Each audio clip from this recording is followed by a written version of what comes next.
menjelaskan tentang anatomi pernafasan. Anatomi pernafasan. Pernafasan adalah penghirupan oksigen dan pengeluaran karbon dioksida yang menghasilkan energi di dalam tubuh. Pengeluaran penghirupan oksigen di dalam udara dan mengeluarkan karbon dioksida di lingkungan yang bebas. Organ pernafasan pada manusia terdiri dari rongga hidung, faring, laring, trakea, bronkus, bronkiolus, dan paru-paru.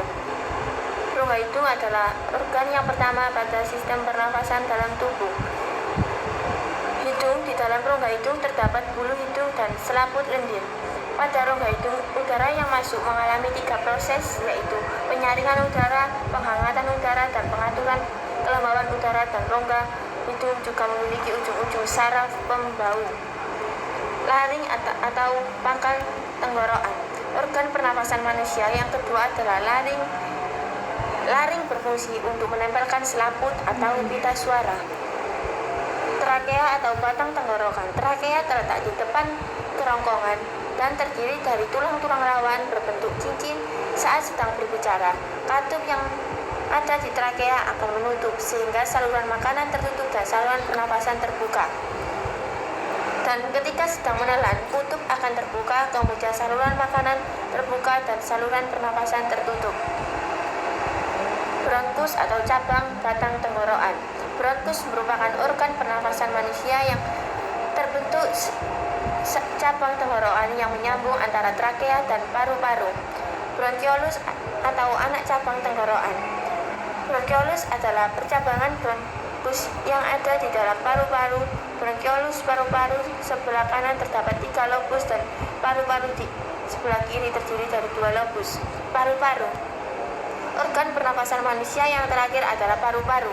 Paru-paru terletak di dalam rongga dada manusia. Paru-paru terdiri dari bronkiolus, cabang dari bronkus, dan alveolus yang merupakan ujung dari bronkus yang berfungsi sebagai tempat bertukar oksigen dan karbon dioksida.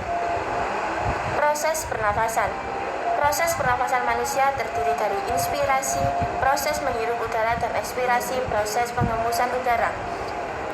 Udara masuk melalui hidung, melewati faring dan laring, trakea, dan bronkus. Dari bronkus, udara masuk ke paru-paru melalui bronkiolus. Udara akan berakhir di alveolus. Di sini terjadi pertukaran oksigen dan karbon dioksida. Oksigen akan terserap oleh darah dan karbon dioksida akan dikeluarkan melalui hembusan nafas. Teknik pernafasan manusia juga ada 2, yaitu pernafasan dada dan pernafasan perut. Pernafasan dada terjadi karena gerakan tulang rusuk oleh otot-otot antar rusuk. Pengambilan udara terjadi saat otot antar rusuk berkontraksi atau menghirup tulang rusuk terangkat ke atas menyebabkan rongga dada dan paru-paru membesar. Sedangkan pernafasan perut adalah pernafasan yang melibatkan otot diafragma saat kita bernafas dengan cara perut dan membesar atau mengecil. Gangguan yang menyerang sistem pernafasan. Penyakit yang menyerang sistem respirasi. Organ-organ yang terdapat dalam sistem pernafasan berperan penting dalam menangkap dan mengalirkan oksigen yang dibutuhkan oleh tubuh. Namun, fungsi sistem respirasi pun dapat terganggu akibat udara yang dihirup apabila jika udara tersebut mengandung kuman atau penyakit. Antara lain penyakit yang menyebabkan sistem pernafasan yaitu pilek, influenza atau flu, asma, pneumonia, tuberkulus, bronkitis, dan penyakit paru obstruktif kronis atau PPOK. Cara menghindari gangguan pernafasan yaitu menjaga kebersihan, mendapatkan nutrisi yang baik, fisik yang tetap aktif, berhenti merokok, terapkan pola hidup yang bersih dan dirup. Cara untuk menjaga organ pernafasan agar tetap sehat bisa dilakukan dengan berbagai langkah, di antaranya hindari polutan yang dapat merusak saluran udara, di antaranya adalah asap, bahan kimia, dan radioaktif. Yang kedua, gunakan masker jika Anda terpapar asap, debu, atau jenis polutan lainnya. Yang ketiga, hindari merokok atau terpapar asap rokok. Yang keempat, konsumsi asupan sehat yang mengandung banyak buah-buahan dan sayur-sayuran.